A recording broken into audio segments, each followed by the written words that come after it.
Welcome back, Heat Seekers. Round one is in the books. Hopefully, your team didn't blow it. Some of them did. You know who you are out there. Your teams took a crappy player, and now you feel bad about it. We can't all be the Green Bay Packers, eh?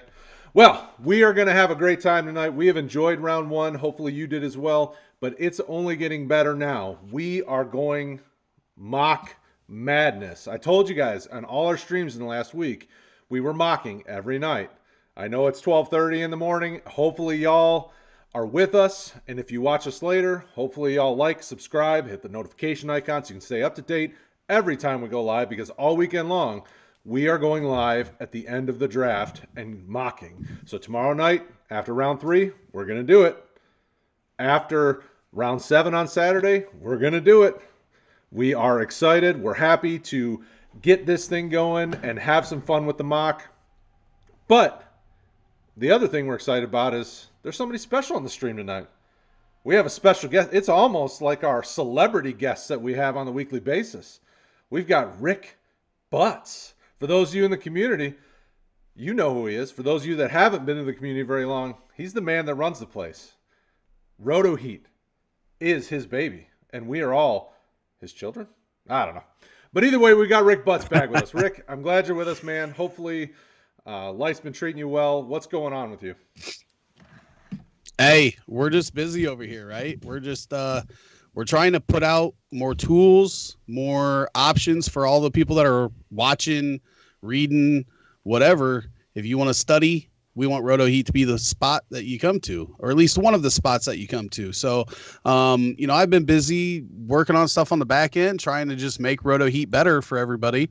For those of you that have been around for a while, you know that at times our website has been kind of slow, and we've been battling through that and finally figured that out. So, all that type of stuff, plus just the everyday life, right? So, the big thing with our Tuesday night show, the Heat Seekers, was, nighttime is when I get a lot of work done. You both were really wanting to be on the Dynasty side of things, so it just only felt right that I have you two great Heat Seekers take over that show, and I've got some stuff working that we're gonna have during the day. So that should be hopefully coming here in the next couple weeks. There you go. He's dropping the hotness right there. He's giving you all the heat for your heat-seeking action. The heat. So, what we're here to do tonight, we're going to get at it because I know it's late and some of y'all want to see or anticipating the excitement of this mock draft. So we're going to get going. Our boy Patrick, we are very thankful that Patrick Davis leads our mocks. He's got it. He's ready to roll. We're starting, and we're going to analyze. So let's see if round one changed anything in this Superflex mock draft. We're going to do 2 rounds just to make sure that we give everybody a chance to get in some of these players that were drafted in the first round and see where they all fell, because there were some surprises. I know Kadarius Toney to the Giants was a big surprise in my mind.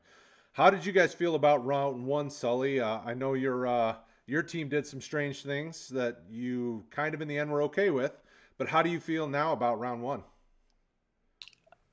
A little disappointed from an overall perspective. I was really hoping for a lot more wheeling and dealing and teams moving around. The Bears moved up and made one of us pretty happy tonight. Vikings, I didn't really love that the Vikings traded down yet again, but it worked out for them in the end. There was some surprises. I will say Kadarius Toney to the Giants was, in my opinion, an ill-advised pick. Overall, I think it was a good draft. I think I'm happy, man, and I'm happy to be here with you two fine gentlemen to do a little mocking. Absolutely, and we're already seeing that change. So if you watched our Superflex pre-draft ADP, Justin Fields wasn't right there in front of Trey Lance, and Zach Wilson hasn't even left the board yet. So we're already seeing round one is at least somewhat changed, maybe perspectives of folks in the community. So it'll be interesting to see how the rest of this draft turns out. It'll be interesting to see if a guy like Toney moves up the board or if a guy like Rashad Bateman, who went to Baltimore, moves down the board. That's not the sexiest position with the way that Baltimore's offense runs. Rick, in the first round, was there anything other than your absolute joy and appreciation for the Bears? Was there anything that surprised you, shocked you in a good way or a bad way? Well, I mean, I honestly was surprised. I thought with the way all the talk was going with the quarterbacks and potentially all 5 of them going in the top 10 or 12, I thought the Bears' chance at a quarterback was slim. And when the stuff started unfolding, I started thinking, man, they might be able to make the move up. And, whether or not Fields turns out to be the franchise quarterback, it's nice to have a little bit of hope when it comes to the quarterback position. So I was obviously ecstatic. I was telling the guys, all you guys in the chat, that, he was my third favorite quarterback in this draft. So to be able to get him there, in that just makes me ecstatic. And it does surprise me, though, that the Bears were able to do that. I didn't see the draft playing out that way before the draft started tonight.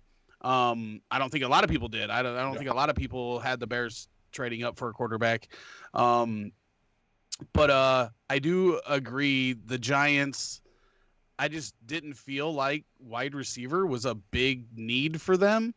And for them to go there instead of working on that offensive line to help both Daniel Jones and Saquon Barkley was a big miss for them, as well as Cincinnati taking a wide receiver at 5.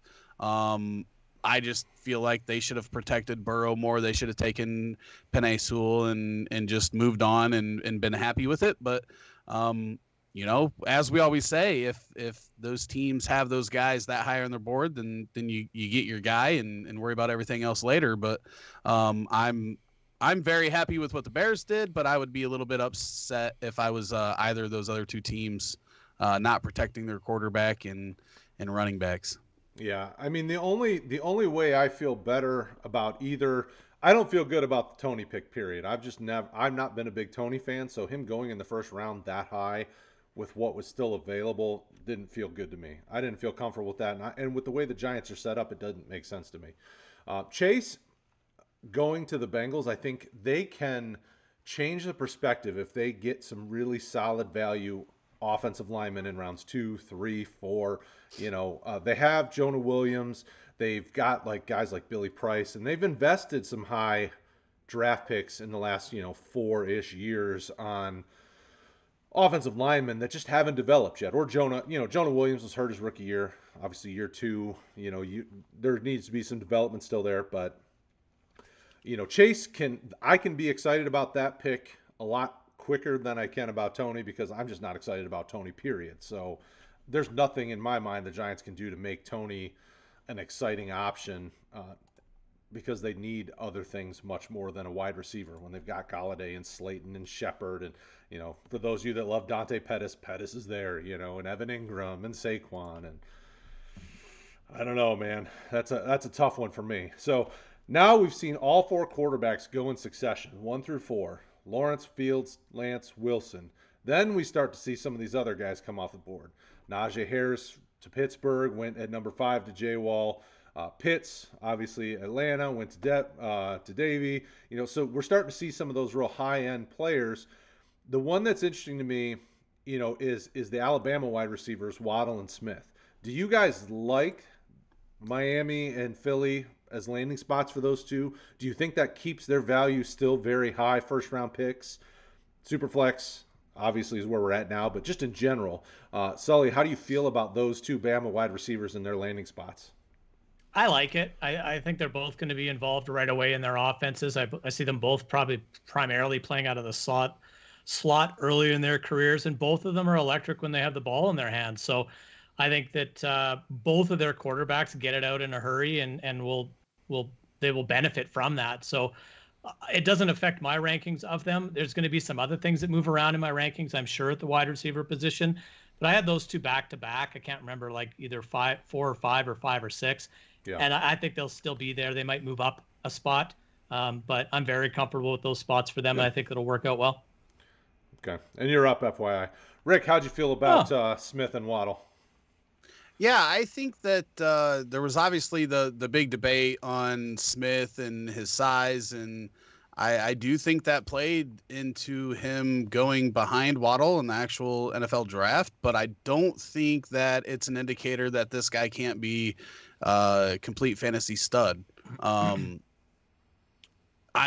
not that surprised about the way that they panned out. I think both teams right? If you're a believer in Tua, then you got to be fine with Miami as a landing spot.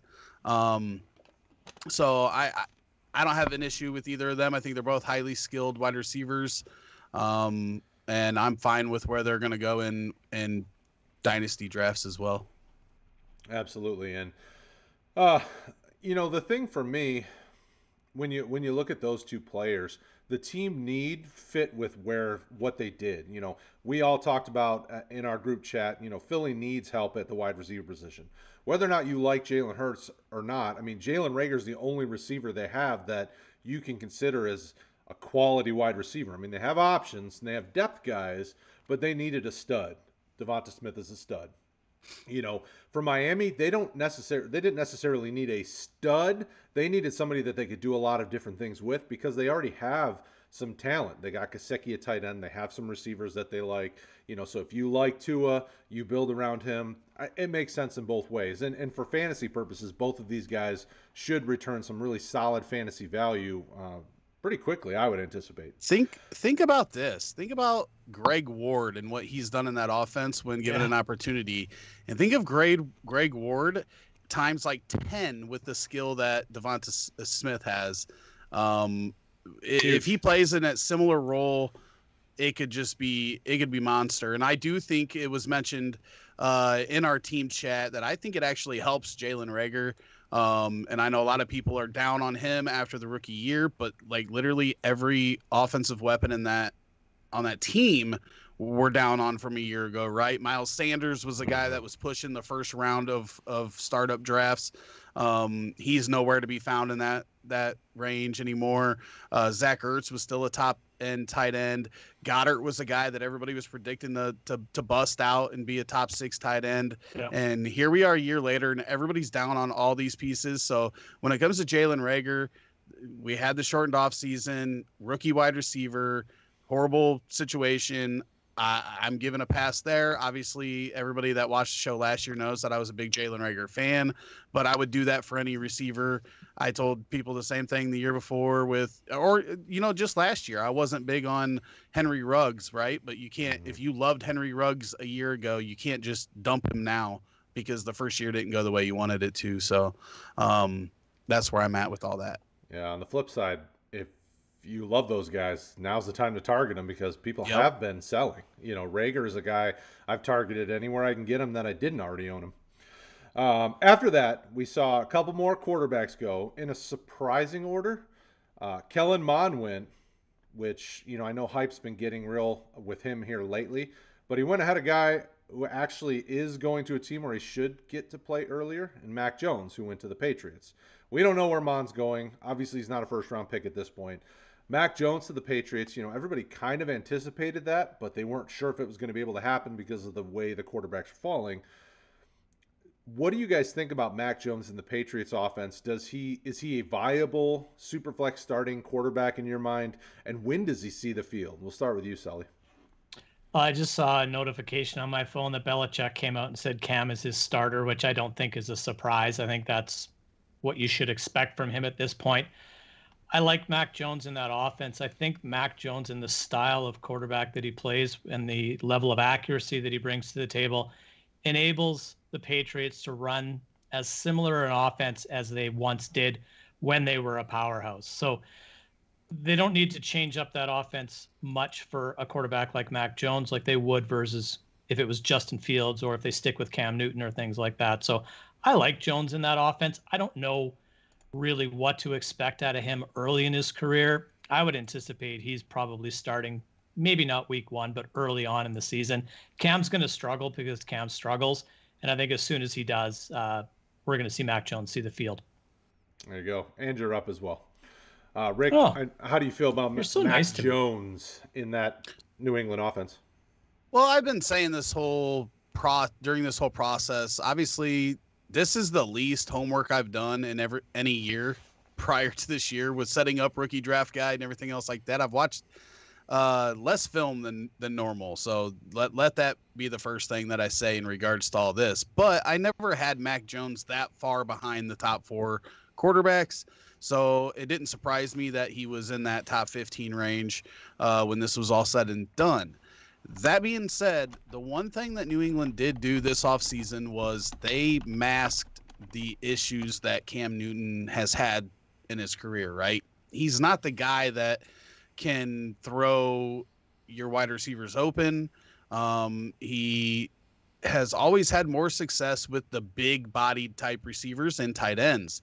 And they went out and they got 2 good tight ends that I feel mask a lot of the deficiencies that Cam Newton has. So I think there is a possibility we see a better Cam Newton in this season than we did last season. If you look back at his career, Kelvin Benjamin should have been a tight end. Devin Funchess should have been a tight end. Actually, I believe he was a tight end at Michigan before he came out. And then Greg Olsen, right? Those were the guys that he's had success with in his career. And they kind of went and just doubled down on that and got the 2 tight ends. And I think that's going to help Cam Newton. That being said, I think it's unquestioned that Mac Jones is a better passer. And if Cam Newton does struggle, then it could be week 6, week 8, where we have a new starter there. But I do believe that Cam Newton has a little bit of hope just because of what they did this offseason with the tight ends. Absolutely. And getting him here. So I have not been the hugest Mac Jones fan, but I think in New England, that's a really nice fit for both the player and the team and what they're doing. Getting him at the back half of a first round in a Superflex draft, I think you should feel good about that because you're not often getting starting quarterbacks that far down in rookie drafts. So if you can get him at the 10, 11, 12 spot, I'm comfortable jumping all over that. You're going to get better return on the value. Even if you're not the hugest Mac Jones fan, if you sit on him and see what happens, if you want to flip him in the future, you're going to get better value than that because that's just how it works in Superflex. Quarterbacks normally return a much higher value than a 111, 112 pick. So my question is now, we didn't really talk about Kellen Mond, but where are the spots that he could actually go now that this quarterback thing just kind of, it worked out kind of weird with the Bears being able to trade up, right? And that's one spot that was filled because I know some people had been talking about potentially the Bears' second pick being Kellen Mond. I don't even know. Like, we've got Denver that has obviously just made a move, so that fills a spot. We have all the teams that drafted a guy tonight. Even if Green Bay trades Aaron Rodgers, they already have a quarterback that they took in the first round last year. Plus, that team that they trade to fills their hole. And I don't see. Does anybody else see a way that we actually have? I see two. But I was going to say, do we see any way that Rodgers is still in Green Bay come season time after what happened tonight? Yeah, I think their pick tonight clicked the suitcase, closed, and locked it. So if you have 2 spots, Aaron Rodgers got to fit one of them, right? Aaron Rodgers really, there's like 6 teams in the NFL that wouldn't take Aaron Rodgers right now. Yeah, I think that's fair. And I think if your phone rings and you're one of the other 28 or whatever it is, you're making some kind of trade. In terms of, like guys like Kellen Mond, I think there's a couple of spots where they can go. And, I could see the Steelers picking him up later in the draft. I can see the Washington football team picking him up in the draft. But I see this guy sliding now into the 3rd and possibly even into the 4th round. Yeah, somewhere between the 2nd and the 4th round, you'll see probably 3 quarterbacks drafted. Kellen Mond, Kyle Trask, Davis Mills. Like, those are kind of the next 3 quarterbacks that people like. And when you were reading, kind of the tea leaves going into the draft, those were kind of the next group of quarterbacks that have upside, have something that defines them as a potential guy that somebody might be willing to try to develop and turn into a starter, but had enough red flags that they weren't first round type guys. So Mond, I could see easily fitting into what Pittsburgh wants to do long term, but who knows? They're re-signing Mason Rudolph for a year. They've got Dwayne Haskins. I mean, they've got quarterbacks behind Big Ben, and they have other needs. So it's an interesting dynamic. A team like Detroit, they have Goff, but do they really trust him long term? Well, if you see him take a 2nd or 3rd round quarterback, maybe they are only sold on him for 2021. Teams like that where there's question marks, and there's not a lot of those left. I mean, Carolina with Sam Darnold could be somebody who wants to take another quarterback just to see who's kind of wins the battle during training camp. But there's not a lot of teams left. I mean, obviously Tampa Bay could look to try to have their guy for the future lined up in the next few rounds. But even then, I mean, are these guys really truly starters long term? Who knows? Probably not. I could see my Vikings, if Mond or one of those other two slide far enough, that they would grab one, but don't look for that guy. Even Miami, right? Miami Yep. hasn't signed a backup to Tua yet, have they? Yeah, they got Jacoby Brissett. Oh, yes. Oh, yeah, but that's not anything that you would. I can't imagine that's a heavily invested move, so they could move off of that. So, I mean, it'll be interesting, and these will be guys. I can't imagine any of those three quarterbacks really pushing for Superflex round one unless they land in a spot that that just blows you away. It's hard for me to think that a guy like Mond really does creep into the back half of the first round, but anything's possible in Superflex drafts. I mean, people love to overpay for quarterback in a Superflex draft. So overdraft, not overpay, overdraft, and they overpay too. But after the quarterbacks, we start to see a run of wide receivers, running backs, and that really does finish out the second round. So we see Rashad Bateman go to Sully at the 112. Baltimore does not scare you as a landing spot for him with what they have, with how heavily they run, with all of that. So Rashad Bateman was my wide receiver 2 entering tonight. He's not anymore. He will fall back. With that being said, I think we can learn a lot from the A.J. Brown to Tennessee draft. That was a horrific landing spot for A.J. Brown, and everyone faded him there. And we all know what he is today. And that's not to say that Bateman will be at that level. I do think, and we talked about this in our chat earlier tonight, is I do think part of it in Baltimore is that they just don't have a good outside wide receiver to really target on a consistent basis. So now I think they do. I'm a big Bateman guy. I have been all offseason with all the stuff that we've watched on him. So if I can get him in the last spot in the first round, I'm happy to do so. Rick, how do you feel about Bateman? I'm definitely on board with that. I think that the one thing that Baltimore has lacked is that alpha wide receiver, and I think that Bateman could end up being that alpha wide receiver. And look at this wide receiver core. Last year was rolling out Dez Bryant. Right.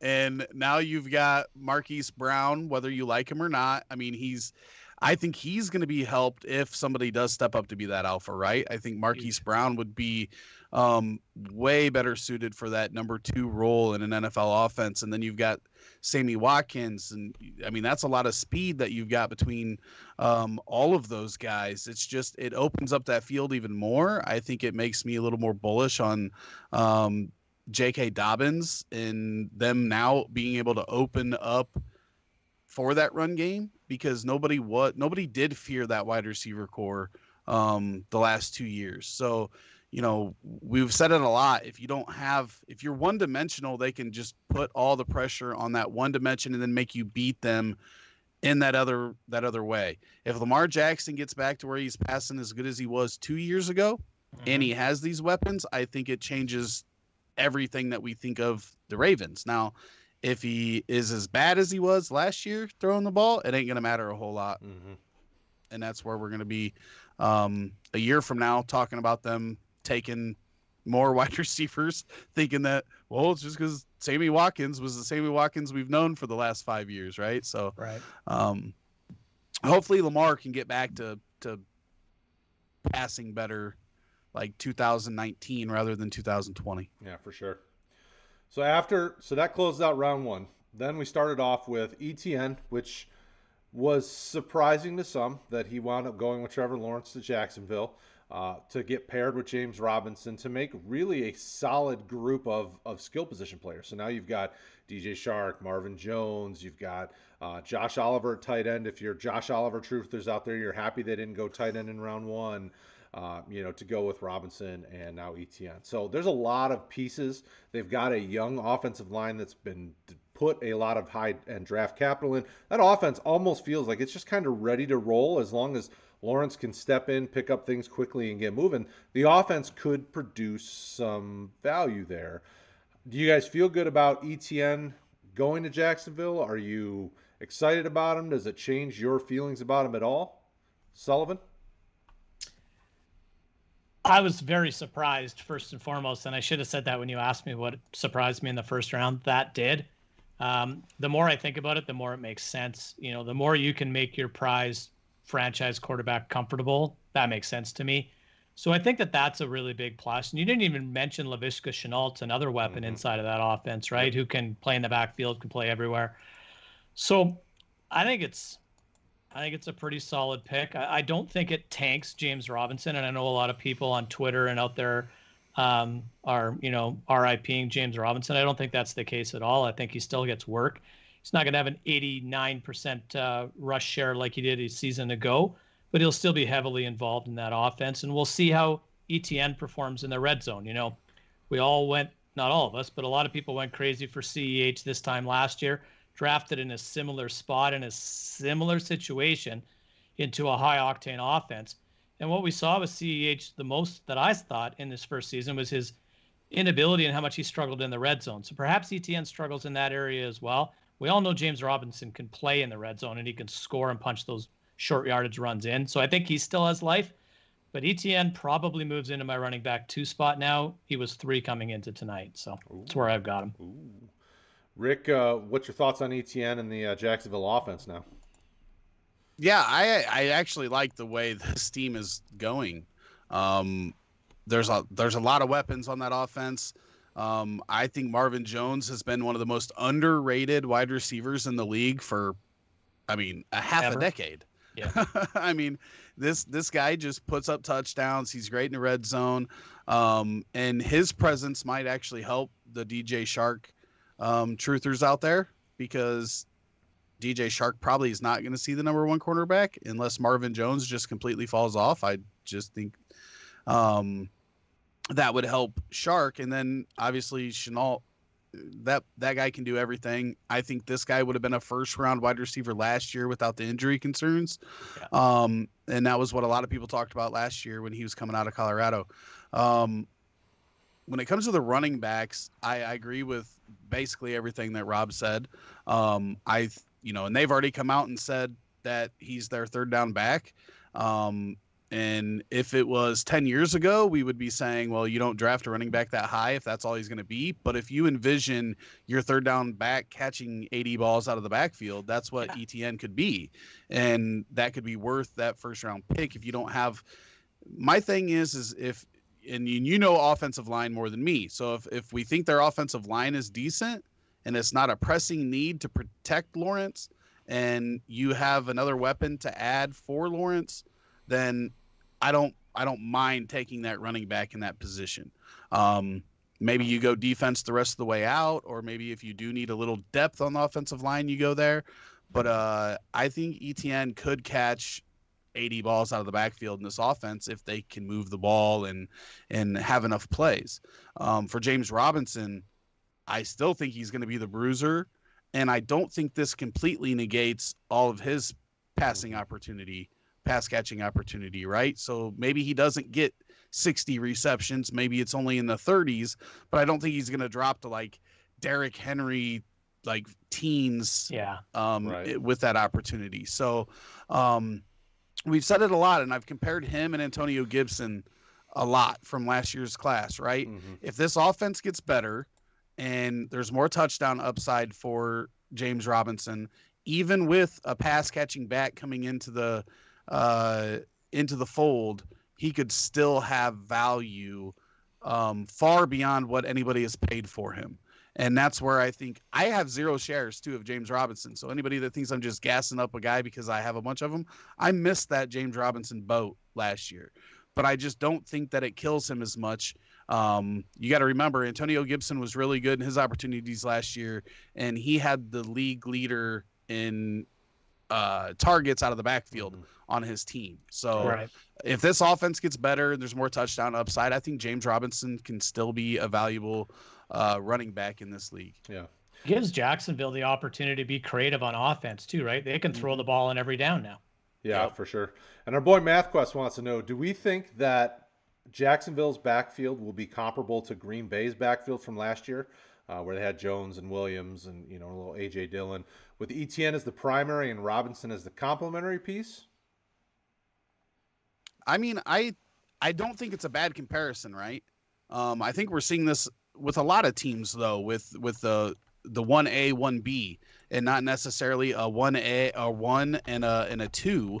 I think these guys could split a lot of the workload, but the key comes down to opportunity to score points, and that comes from the offense actually being better, right? When you're on a bad team like this that doesn't run a lot of plays, that is in a lot of 3 and outs, it doesn't give your running back a lot of opportunity, because then except for Robinson and garbage time, right? When they check down to him.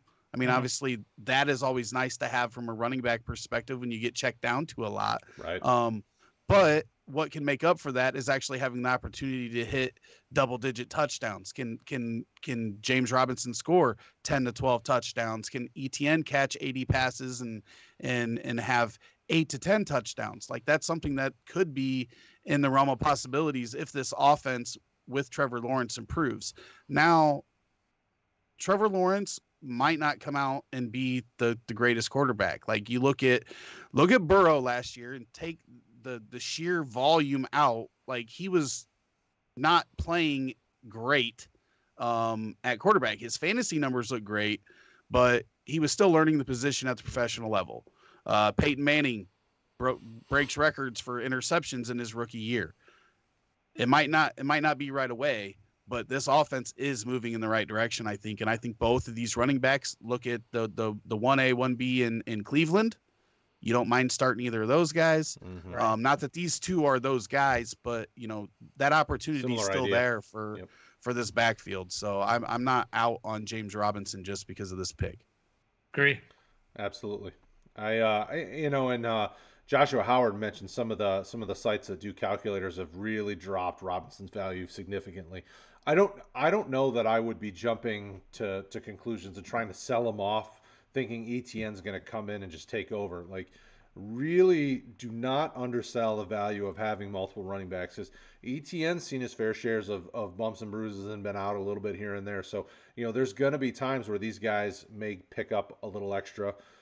I would not be selling Robinson right now, especially right now, because it seems as though the perception is Robinson's done for because ETN's come in, where I don't think that's the case. They both are very different running backs and can do a very different style in that offense. So keep Robinson, hold on to him unless somebody blows you away with an offer. And ETN's value, I don't think takes a dip either. I think they both can play well in this offense together, especially with a young quarterback. I do want to say to anything. Go ahead, Rob. I'm sorry. Sorry, I was going to say go buy James Robinson, if anything. If trade calculators have dropped him that much, go buy him everywhere you can. I was getting ready to say, I agree with Josh that buying James Robinson a few days ago would have been bad, because his value definitely takes a hit here. That's, especially his perceived value. And that's really what matters, right? What can you sell somebody for? What can you buy them for? So whether your opinion of James Robinson is good or not, tonight was not the best for his value. But that doesn't mean his value is going to stay there. Right. So if you've got him, I wouldn't sell him right now just to get out from under him. The one thing we do know is James Robinson proved that he belongs at running back in the NFL. The one thing we don't know is whether ETN belongs at running back in the NFL. That's yet to be determined. We think he's good, but we've seen guys in this range go and not be good. So I think Rashad Penny was kind of overblown. Everybody was surprised he got drafted there. Some people are surprised ETN went this high, but it's more of position rather than talent. I like James Robinson as a buy now. If people are going to drop him from that value, like the calculators are, I definitely like him as a buy. Well, and I think the conversation from the running back perspective now turns to, where do you value a guy like Robinson and ETN and these incoming rookies? I don't know that we can fully answer this question until we see the landing spot of some of the other guys that got drafted after Gainwell, Javonte Williams, because J-Wall asks, is Robinson still in the RB1 conversation? I think it's still TBD at this point, because I'm guessing Najee Harris is arguably in the RB1 conversation going to Pittsburgh because they need a true RB1, and he landed in a perfect spot. But I don't know that Robinson isn't in the RB1 category because he had a really stellar rookie campaign and proved that he should be playing and should be able to get plenty of snaps and plenty of looks and plenty of options. So to answer J Wall's question, Sully, do you feel like you can give a proper answer if James Robinson's still an RB1? I don't, just simply because the offense is so different. You go back to the Leonard Fournette days, and Fournette got it done on volume more so than anything else. Robinson kind of did last year as well. Better out of the backfield catching the football, and he scored some touchdowns last year. He had a ton of work. So, if you use Rick's comparison of Gibson and McKissick, which I think is a great one, what are they both? Maybe 250-ish touches. I don't know if that gets you RB1 status. So it's too soon to tell. We don't know if ETN's going to be able to perform, to Rick's point. But I'd be comfortable with Robinson in like mid RB2-ish with some upside, but I wouldn't bank on him being an RB1, I think. How you feel, Rick? Yeah, I'm gonna agree with everything that Rob said there as well. The one thing that we do know is that James Robinson is very consistent with the production that he gives you, with the touches and everything like that. So as long as he's not completely phased out, he's going to be a startable running back every week. He's probably going to have your running back 1 weeks. I don't know that he finishes as a running back 1 without ETN completely falling on his face in that year 1. But the other thing that we have to remember, and this year's a little bit different than last year, but we didn't see Dobbins, we didn't see Akers, we didn't see Swift, we didn't see any of those guys, Taylor. None of those guys got near enough work for our liking early in the year. Mm-hmm. So if ETN gets eased in to the professional backfield that way, then that gives James Robinson a little bit more of a cushion for that possibility to be a back end running back 1. But I wouldn't count on that. I'd say running back 2. But he was literally the second most consistent running back in the NFL last year from a fantasy perspective. The only other fantasy running back that scored 10 points every week played was Dalvin Cook, other than CMC, who only played 3 weeks. Mm-hmm.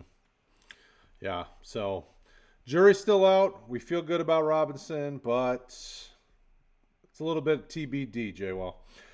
So after this point, so after ETN gone off the board, we really get to the point where we don't see any other guys that have been drafted in the first round, minus Kadarius Toney. Now, obviously, Toney is mid-second round in the Superflex mock. He's probably in that spot, period. Unless some of these other guys after him, and the only Michael Carter and Trey Sermon I could see, and even Diami Brown I could see leapfrogging Kadarius Toney if they hit a good landing spot, because I think everybody's going to have a very similar feeling about Toney. Is just not a great player for a great scheme, great fit. There's just a lot of concern there. So this second round falls out, very similar to what we've been seeing, where you see Javonte Williams go, Elijah Moore, Terrace Marshall, Kenneth Gainwell. These are guys that we're seeing regularly go in second rounds of our rookie mocks anyway. And if you want our ADP, RotoHeat.com, you can get ADP. You can see what's going on over there. After Kenneth Gainwell, we see Rondale Moore, which is a guy that people are a little bit torn on. Some love, some are concerned because of the size. There's a little bit concern there, but he's still going before Kadarius Toney, who's already been drafted.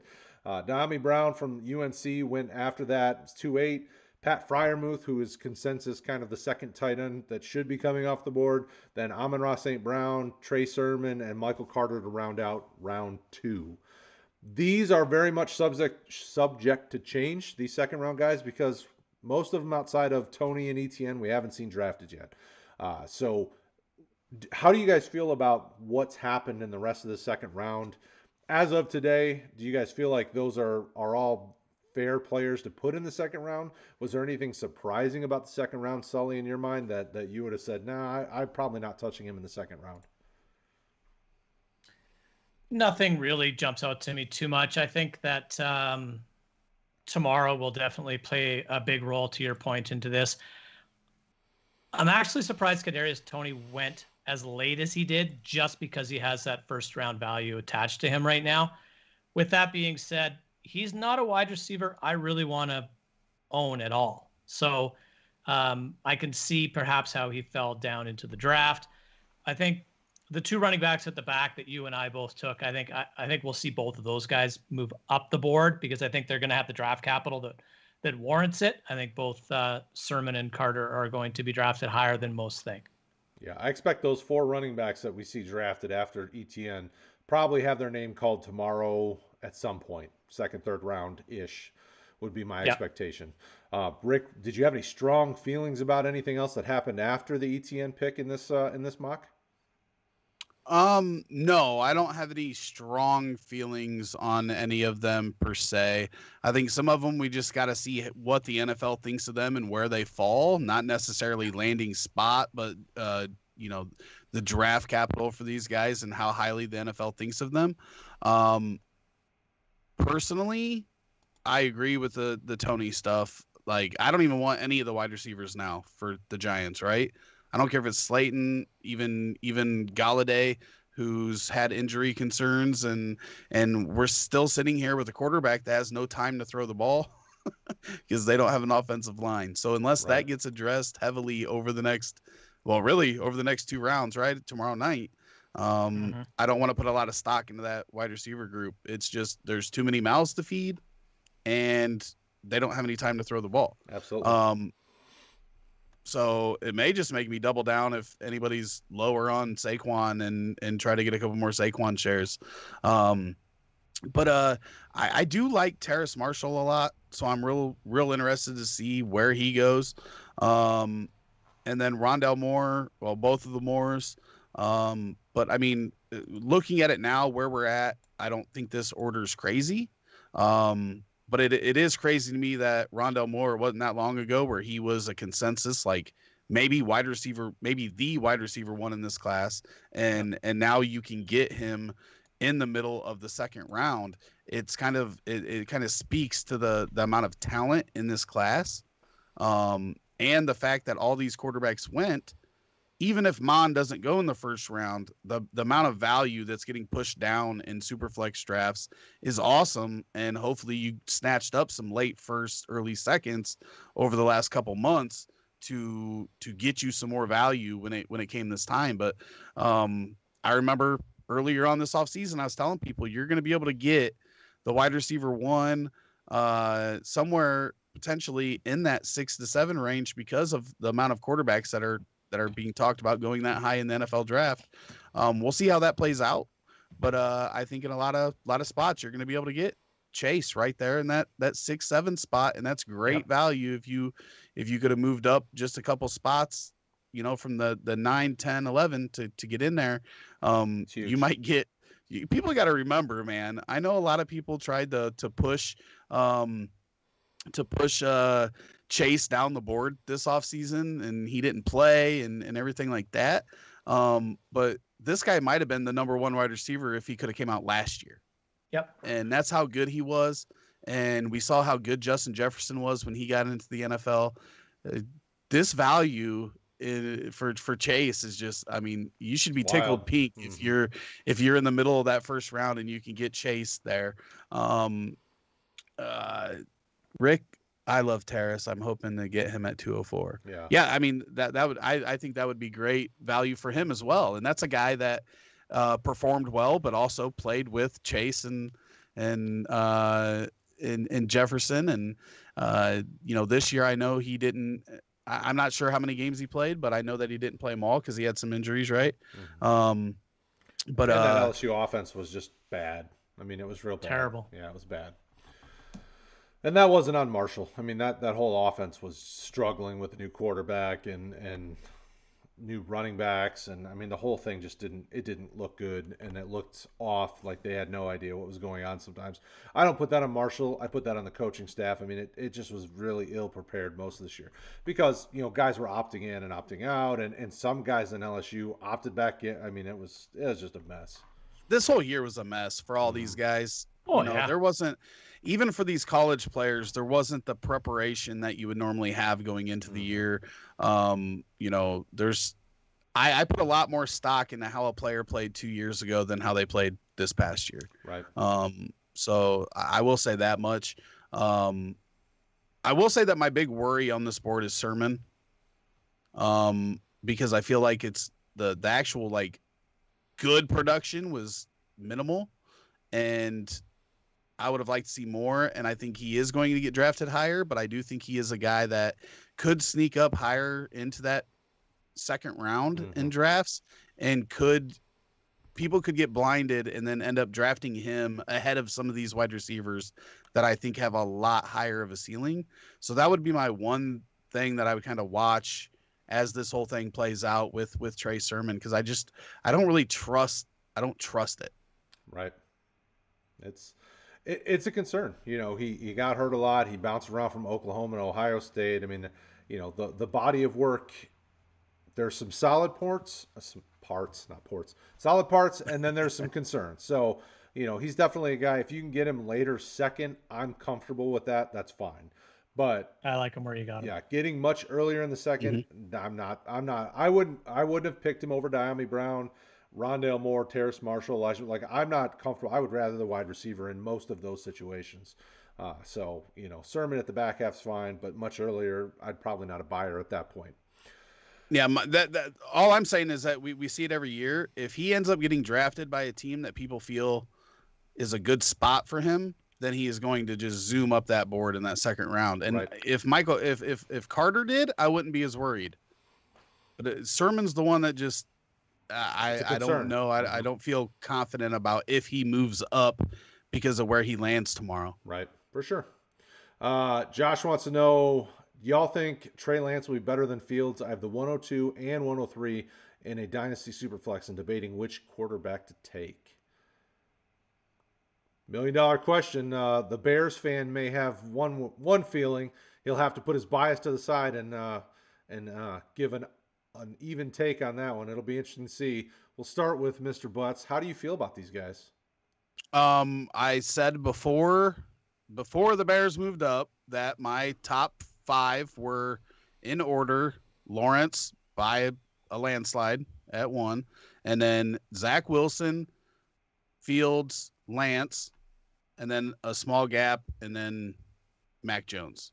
And that's where I'm at here. I think that any of those 3 guys in that middle part could end up being the one that is the most valuable out of the group. So it could be Trey Lance. I think you might have to wait a little bit longer for Trey Lance. I think Fields and Wilson are definitely the starter on day 1. Lance maybe, but he also may be the guy that doesn't start until week 8-ish. But I do think that any of those 3 guys could come out on top. I wouldn't mind taking both Lance and Fields there at 2 and 3. Exactly. You can always make a move back or trade back with that next spot. But I wouldn't blame anybody for taking any of those quarterbacks in any order. If it was me right now and I was picking at 102, I would be taking Zach Wilson, even though Fields went to my Bears.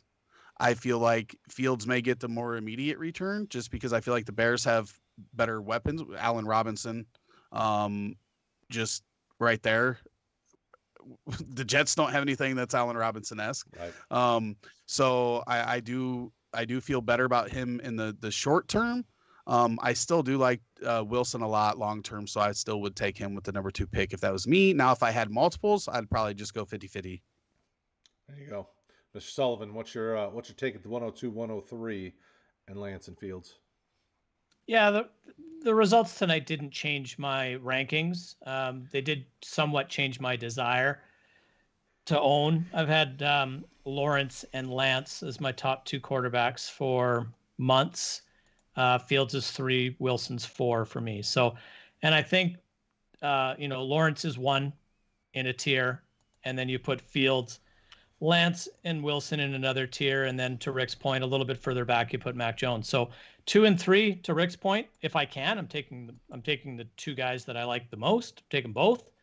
If it's me personally at 102, I'm going to take Trey Lance, and if I was taking a quarterback again at 103, it'd be Justin Fields.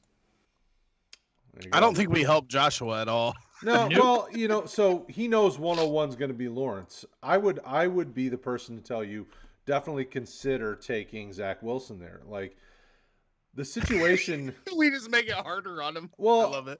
We all picked a different quarterback. No, well, Rick said Zach Wilson too. Zach Wilson was his number 2 as well, right?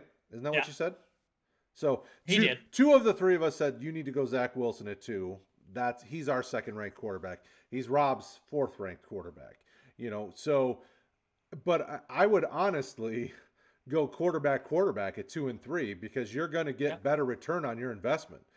And I know that isn't the sexy answer where you'd love to try to take Najee or Chase or something or Pitts, but I'm going quarterback at 2 and 3 and just flipping the bird to the rest of the league because I've now got 2 young rookie quarterbacks that I like.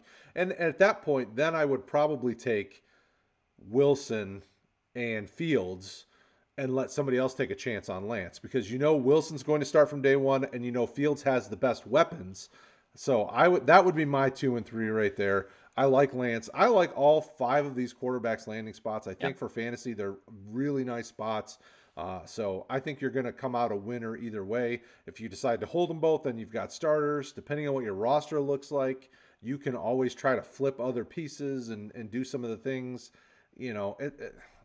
I go with the best players. I go with the best value. And I go from there. And in Superflex, quarterback's the best value, and those 2 are my choices. If you're not taking a quarterback at the 3, I think you have to be trading back, especially if even if you can move back from the 3 to the 5, right? And you can get, if Chase is your guy or whoever that is, if the guy moving up is going to take quarterback, then I think you have to make that. Now, if they could move up to take your guy that you want, then I think you just take the quarterback and then you try to make a move. If you have an extra quarterback, you can always get more value out of that quarterback in a Superflex league and try to get a guy that fits what you need. But I definitely agree. If you pick in those spots, you go quarterback. And if not, you try to move back and make some trades. Absolutely. So there you go, Joshua. To be clear, I think Zach Wilson is the second best quarterback in this class. For fantasy purposes, that's where I put Fields and Lance ahead because of that dual threat ability. That's the only reason I have them above them. There you go. So that is what it's saying. And Joshua is saying that he's really hurting at running back, and that is kind of where he's trying to trade back, but right now he's sitting at 2 and 3. Depending on what your quarterbacks look like, Joshua, I wouldn't be afraid to see what kind of trade partners you can find to get running back because quarterback and Superflex is king. You really should be able to return a really nice value for running back if you're trading one of your quarterbacks. Like you can keep the rookies and trade a starter, one of your other starters. I mean, see what kind of trade partners you have out there. If you can't trade the pick for really nice value, you can always see what other trade options are out there with your current roster quarterbacks before you draft. Josh, I'm going to teach you a little bit of a little trick that works just in life in general.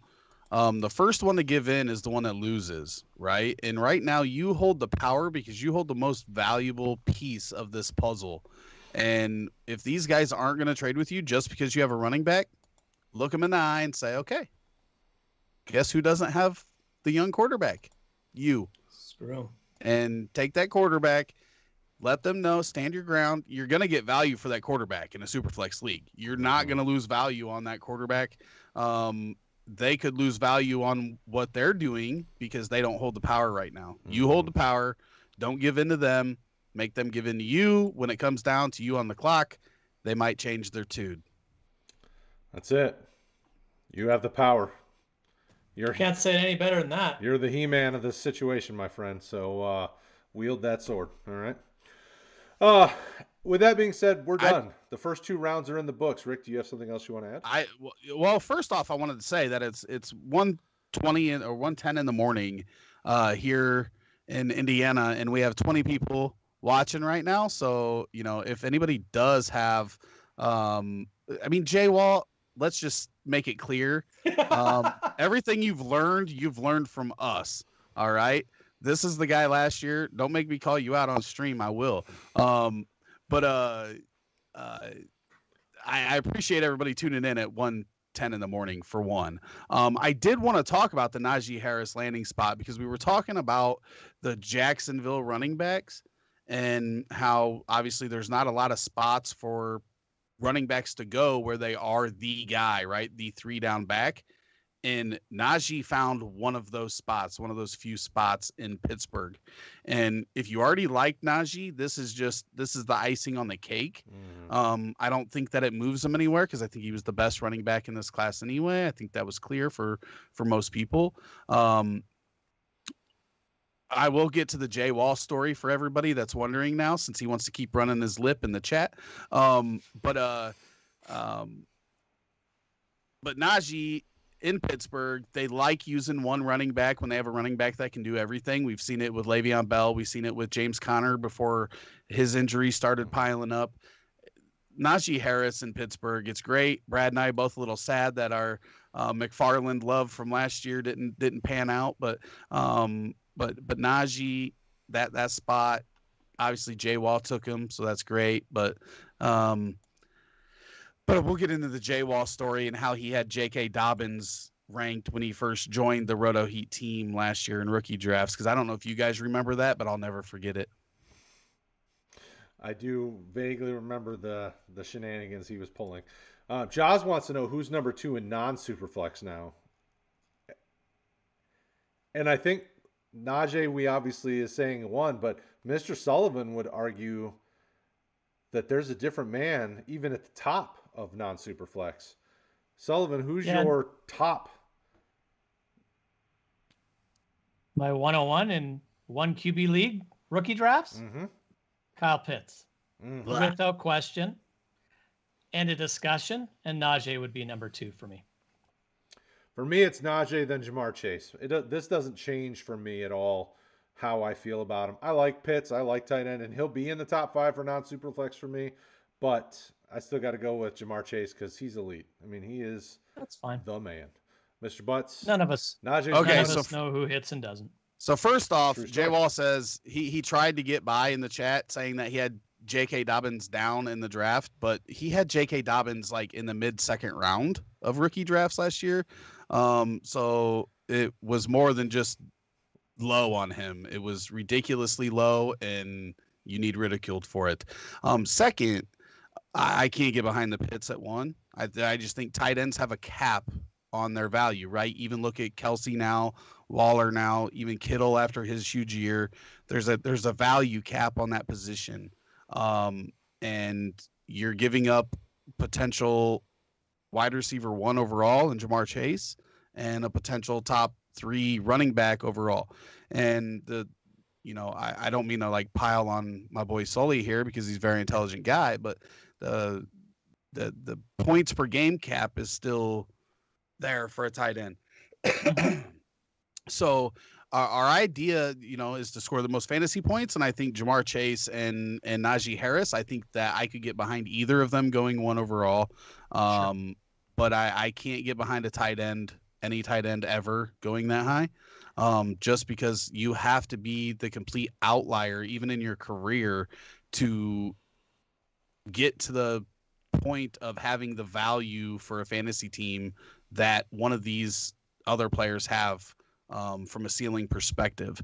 And that's why I can't get behind. I love Pitts. I think Pitts is going to be a great tight end, but he doesn't just have to be a great tight end to meet that value, I feel, when you're talking about prospects like Harris and Chase. Yeah, and you're 100% correct. And in a dynasty format, if Kyle Pitts is the tight end that I believe that he is, he'll have a much longer career than anyone else in this draft class at those skill positions, and he'll be a top performer in all those years. He can be Travis Kelce, who's been the tight end for 6 straight years. He can be a Tony Gonzalez that was a top 10 tight end for 16 straight seasons. Is he going to be? I don't know. Does he have the upside to be that? I believe he does. And I don't believe you get him any cheaper than by drafting him early this year. So that's why I'm firmly behind that. And I'm a fade running back guy anyway. So that's just my take. And you make valid points as well. No argument. I like it. And it's a true story. Now, in almost every non-Superflex league I've been in ever, running back tends to be king. Like, running backs always just seem to get higher value, and they go higher in rookie drafts. So I feel confident saying Najee and Chase are probably going to be the 1-2 in most non-Superflex leagues. Once you go from 3 down, though, that's where you start to see some things. So how do people feel about ETN and Javante's landing spot? How do people feel about Jalen Waddle in Miami or Smith in Philly? I mean, those would be the next guys up. And, and that's where you start to say, okay, where does Pitts fall in line with some of those guys? You can then make the argument, is Pitts your 1-3? I probably wouldn't do it. He's probably more closer to 5 for me. But I get it. I get what Mr. Sullivan's saying. But I'm a guy that typically doesn't draft tight end super, super early. So Pitts probably won't be on any of my 1 QB rosters unless I'm trading for him after the fact, because it's just the way it works for me in tight end. And that's okay. Make sure you guys, anybody in the chat, rotoheat.com, you can stay up to date with our ADP. We do, our boy Patrick Davis works hard on getting all these mocks going. Just like the mock you saw tonight, this was a mock. I know somebody in the chat wanted to know when we did this mock. This mock happened after round 1 of the NFL draft. So as soon as that happened, our boy Patrick had this thing lined up. We had mock drafters in here, and we just rolled through it. We are going to do this tomorrow night after rounds 3. Then we're going to do a... go ahead. Make sure not to close this out. I'm going to drop a link for anybody for the Discord so that they can find. That's where we post a lot of these mock drafts. Right. So I'm going to get that link and post it here in the chat in just a second. Yep. So Craig's got a question for you, Brad. Yep. We'll get to Craig's question. Just make sure anybody who wants to stay up to date, the next 3 nights, tonight and the next 2 nights, we are live mock drafting as soon as the NFL draft is over. So tonight we went live 15 minutes after round 1 ended, and we fired off a mock draft. And this was live based on how people are feeling, and that could change. Maybe tomorrow night things look a little different. Some of these guys may move around, and that's okay. This is why we do all these mocks on a regular basis, so you can get some proper data based on real life mock drafts, like real mocks. These are real guys in the community. So if you're not a part of the community, make sure you get to be a part of the community. Hit Discord. That's where we post a lot of them. We also post them to our Facebook community. And we want to get Craig's question before we go off. So Craig says, we got to get something more than offense. Who's your top rookie IDP right now? Well, that's still Micah Parsons. That didn't change. Going to Dallas kept him as the top rookie for me, even though there were some very sexy landing spots for IDPs. Jason Oweh to Baltimore is nice. K. Woody Pay to Indy was really nice. I mean, there was a lot of IDPs in round 1 that were really, really nice landing spots. So definitely make sure you tune in on Monday night, because I'm sure we'll have some very exciting takes on IDP on the show with Craig and I, because there were some really good landing spots tonight, and I can only imagine there'll be even more. And I think a really sneaky sleeper that we haven't really talked about on the show is Jamin Davis, who went to Washington. I mean, that could be a huge get because they needed linebacker help. So that defense is sick. Yeah. My question is, why did... And I can't pronounce his name, but my boy from Notre Dame. Oh, Jeremiah. What happened there? Because wasn't he supposed to be in that 20-ish range? Is this a big fall for him, or what's the deal there? Yeah, I mean, so he's definitely a niche linebacker. Like, not all the defenses in the back half of the first round fit his skill set. But yes, he was a guy that was mocked as a first-round linebacker. But we only saw, 2 real linebackers go in the first round, and Davis and Parsons, and then we saw some guys that are more edge players. They could play defensive end or outside linebacker in a 3-4. So he just has to find the right niche. His size, he's got the amazing athletic profile. There's a lot to like about him, but there's got to be the perfect fit for him because of, I think he's a little bit shorter. I think he's only 6'1", if I remember correctly. It's 1 in the morning, and off the top of my head, I'm forgetting his metrics. So he will go early second. This is still early. He will go early second round for sure, because he's an extremely talented player. For your excuses. What's that? I said the 17 people didn't tune in for your excuses. Yeah. 18, make it 18. And I know 18 people that need to smash that like button and hit that subscribe button. I'd say there's more than that, because in the restream chat I see 27 next to the eyeball. So we got people on Facebook too. So and you're trying to close this down real fast. Yeah, we got people that need info. What do we got? What other questions we got? Well, that is all the questions that I've seen so far. I got to ask. I'm asking them right now. Oh, I'm asking them all to ask their questions right now. Well, Joshua actually wants to know, why is Kellen Mond in the first round for Real? We didn't do Joshua, that. yeah. So Joshua, we grabbed people from our community and said, all right, we're going to go live and we're going to do a mock draft. Who's with us? That is not our choice. That is not our choice at all. Kellen I feel like Mond that is not a first bolted too, rounder. because now it says Team 10 there. It's like they left the draft already, didn't they? Because wasn't there a team name on it? And now Yeah, it says Team 10. Jacob. Yeah, his name was Jacob. He bounced as soon as he was done. He is. I'm guessing he is A&M fan because he somebody tagged him and said, "Oh," with some question marks in the sleeper chat, and he said "gig him." So I'm guessing he's an A&M fan and is a big Mon guy. So if you're, Gotcha. and that's a part of these drafts, like in your leagues, you've got guys that have a personal connection to a school or a team, and they overdraft those guys. Like, I'm from the Detroit area. I'm a big Lions fan.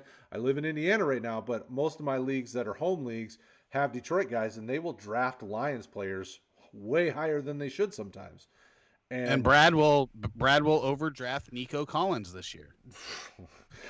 well, Nico Collins should go to a nice spot. He's a very intriguing wide receiver, but I don't know that I'm drafting him in the second round. So if he slides up draft boards, he's going to fall. I like Nico. Yeah, I do. I'm a big fan. Our boy Jaws has a Why question. I can't give either of you guys a hard time without the other one just backing them up. So Sully, Teamwork makes the dream work. Isn't that what you said earlier tonight? well, yeah, but Ride or you're die. supposed to team up with me, not him. Bad boys for Hey man, life. I'm Canadian. We're like Switzerland up here. We don't pick sides. Our boy so Jaws soft. is over in the chat, and he wants to know. I really like Waddle. Unsure if I like the landing spot. Tua going to progress more down the field? Question mark. I don't love think he needs Tua. to. Rick loves Tua. I don't think he needs to really progress down the field. I think that's what Will Fuller and to a lesser degree Parker are for. I think Waddle eats like crazy out of the slot for the Dolphins this year. And the good news is if Tua can't get it done, they've got a ton of draft capital, and they'll find someone that can, and Waddle will still be there. So I'm not worried about Jalen Waddle's landing spot at all. I'm more excited about his draft capital. Yeah, I will say this. Miami did Tua no justice last year by doing what they did. They were winning. Everybody was happy with Ryan Fitzpatrick at quarterback. I said all last offseason that they should just redshirt Tua for a year anyway. Mm-hmm. And then right in the middle of all that, they take Fitzpatrick out. That starts drama. Obviously Fitzpatrick, who has barely ever complained in his career, says, I thought this team was mine. We were playing good. And then you put Tua in there with pressure. If you would have started him at the beginning of the year, there's no pressure because nobody had any expectations for Miami. Miami starts playing well, and then you do that whole thing. It was just a very bad situation on top of, I think he was better suited to just redshirt a year anyway. I think a year under his belt, trusting his legs and everything is going to help him. And he gets to go into the season. He's the guy. And I think we are going to see a big improvement. You got to remember, Tua was the guy that was the number one quarterback in that class last year up until Burrow's complete explosion for LSU. And people talked about Tua for a long time the way they talked about Trevor Lawrence. I think that Tua still got it. I just think that Miami, that situation last year was just not conducive to the growth of a quarterback in year one. But we'll see. Well, and I trust what Miami's been doing as an organization. So bringing in a guy like Waddle, I think they knew exactly what they wanted to do. They have a plan. I think they will deploy him in such a way that they move him all over the field. I could see him easily being very gadgety, where they do some sweeps, they do some, jet sweeps, and do some things where he's getting the ball out of the backfield, he's moving around in the slot, he's on the outside. I mean, they're gonna manufacture touches for him in different ways because he is now the most electric person on that team. Even though Fuller's extremely fast and Parker's got a lot of physicality to his game, and Gesicki's a nice tight end, and they've got a lot there, but he is instantly the most athletic, explosive weapon on that field for that team. They're going to find ways to use him. and it'll be exciting. I think it'll be very fantasy relevant. I think he's going to quickly, be in the conversation for wide receiver type 2 production early on. I think kind of back end wide receiver 2. I don't know if that offense is going to give him enough to be a wide receiver 1 at any point, but I feel confident that he's kind of a back end wide receiver 2, at least at this point. And that's kind of where I would take him in a dynasty startup conversation. So I like him. I like him a lot, but I like this wide receiver class a lot. There's a lot of really talented wide receivers. I also don't like Kadarius Toney, so there's also not a lot of wide receivers. So I just want to say to Josh, if you can come up with one I haven't heard of yet, I will cash app you $5. So Josh wants to know who you taking at 1.9, 1.10 in a dynasty superflex. So here, obviously, in our mock, we saw Jalen Waddle and Kellen Mond. What would you guys do at the 1.9, 1.10 if it was your team, Mr. Sullivan? Yeah, you got to read your draft room and know your league, but I think in and around that range, that's where I'm looking for quarterbacks to push that wide receiver talent back. So if I can get anyone of 1.9, 1.10, I'm probably not going to get Chase, but I think I have a really legitimate shot at one of Smith, Waddle, Bateman, someone like that. That's what I'd be looking at. And if Mac Jones hasn't gone, that's when I'm looking at grabbing him as well in the back end of that first round. I think that's some pretty good value there.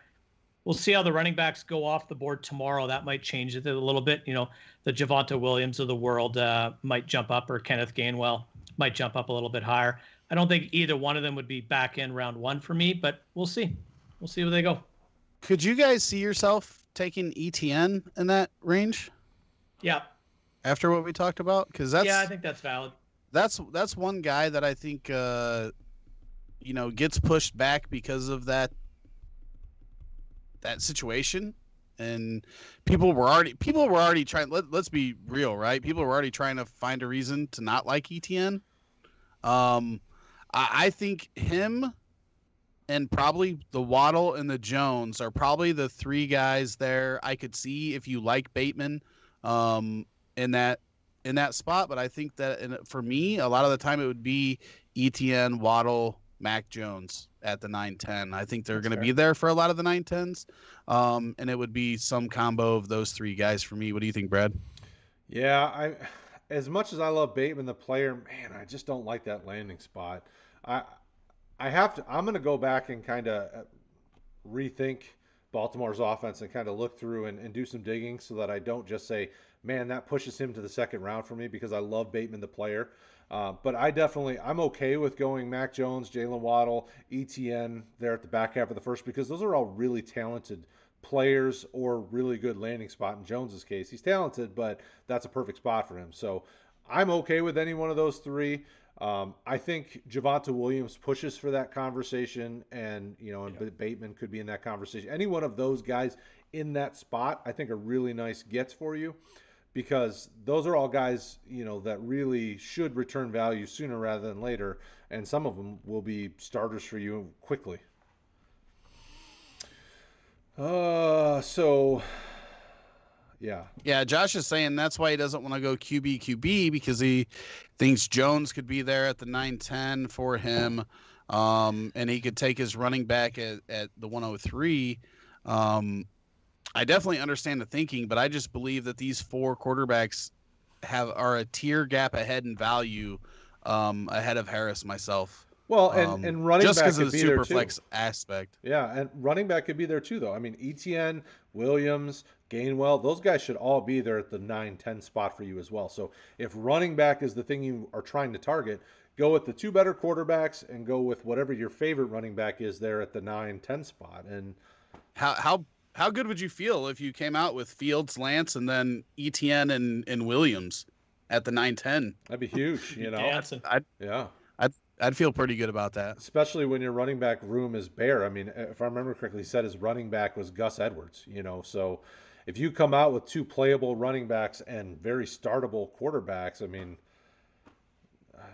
that's a win in my book. Especially, it sounds like you're a type of rebuilding team.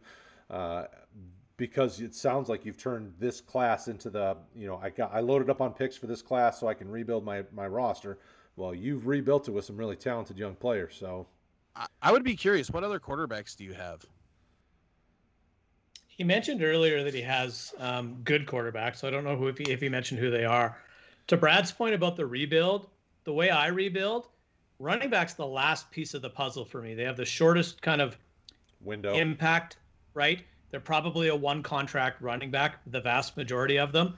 So I'm looking to trade away my running backs of value. I just traded away Antonio Gibson in a complete dumpster fire of a rebuild that I'm in for that specific reason. So I understand the desire to have running backs, and running backs are highly sought after. But if you're rebuilding, it's not the time to be targeting your running back, in my mind. Target the guy like the quarterback, the wide receiver. That's the positions that I believe you should target. Okay. Josh, you need to go quarterback. He has Rodgers and Winston. And Fitzpatrick. What I would do is I would definitely go quarterback. Mm-hmm. If Winston gets the starting job during the year, I would definitely be trading him because I don't have long-term faith in Winston being a starting quarterback in the NFL. Rodgers at that point could be a trade. You could literally take 3 quarterbacks in this draft if you really wanted at that 9-10.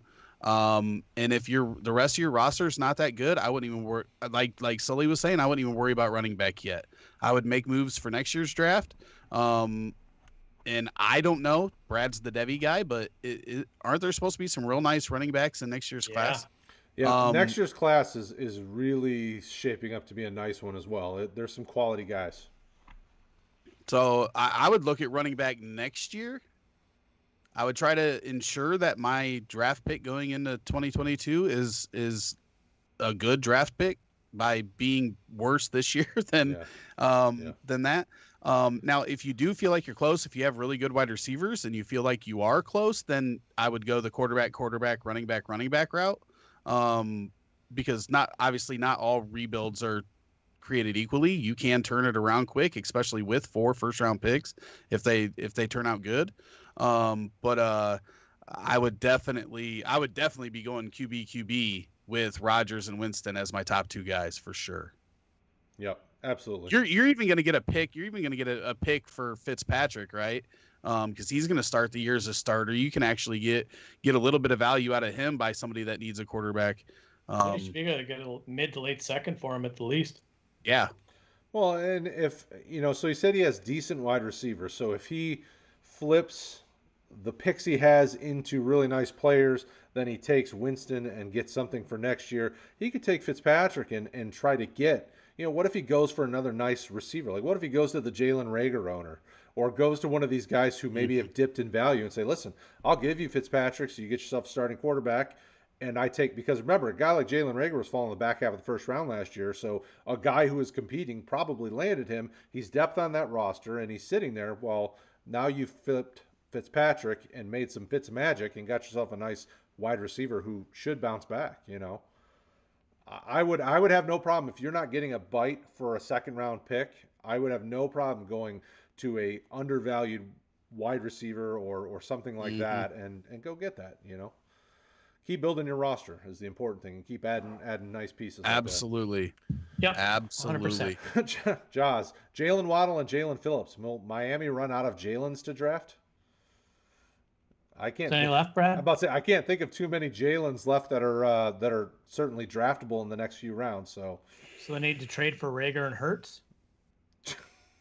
There we go. No, Miami should not be trading for Jalen Hurts. I don't know that really is an improvement over Tua. So hey, we tried, Josh. We tried. Yeah, we're glad to help, man. And in RotoHeat.com, we've got our rankings up there, so you can see our Superflex rankings. You can see our 1QB rankings. I know you are Superflex, obviously, but we put all our stuff up there on RotoHeat.com. We've got RookieDraftGuide.com, and you can see our breakdowns of these rookies. This was obviously in the pre-draft process.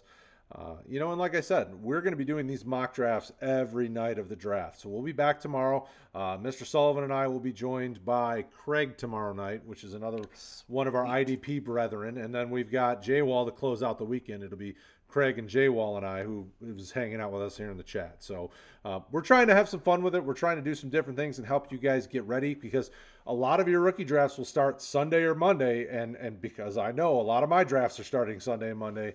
So we want to make sure your guys is prepared and up to the date with whatever real-time information we can give you. So make sure you like, subscribe, hit that notification icon. You'll see us live every time. For those that are new, we thank you guys for stopping by. We live stream Monday nights. I do an IDP show. Tuesday nights, we do the Dynasty Heat Seekers, which is Dynasty offensive fantasy football. Thursday nights, I have a Devy show. Throughout the season, we do live streams basically every night. We've got DFS. I mean, we cover every type of fantasy football that you can imagine. RotoHeat.com's got our rankings. We've got tons of articles and a lot of great content the guys are pushing out. Tonight, we pumped out an article for every single player drafted with some fantasy implications. So, we got you covered. Don't forget too, if there's a player that you want to know about that we haven't talked about, you can always go to rookiedraftguide.com and pull up their video, watch the same film that we all watched when we put together all of these ratings and rankings for these players. So we got you covered on a lot of different avenues. And as always, hit us up on Twitter. Yep. We're there. We'll get back to you. Yep. You see our names above here, our ats. We've got a lot of guys on the team, so you can hit every single one of us up if you have questions. I'm answering DMs on the regular from people asking just trade questions or whatever we can do. Discord is a better place because you can talk to people in the community and get a consensus from multiple people. Facebook, you can do that as well. We got a lot going on. We're growing on the regular, and we appreciate it, because without you guys, we wouldn't be here.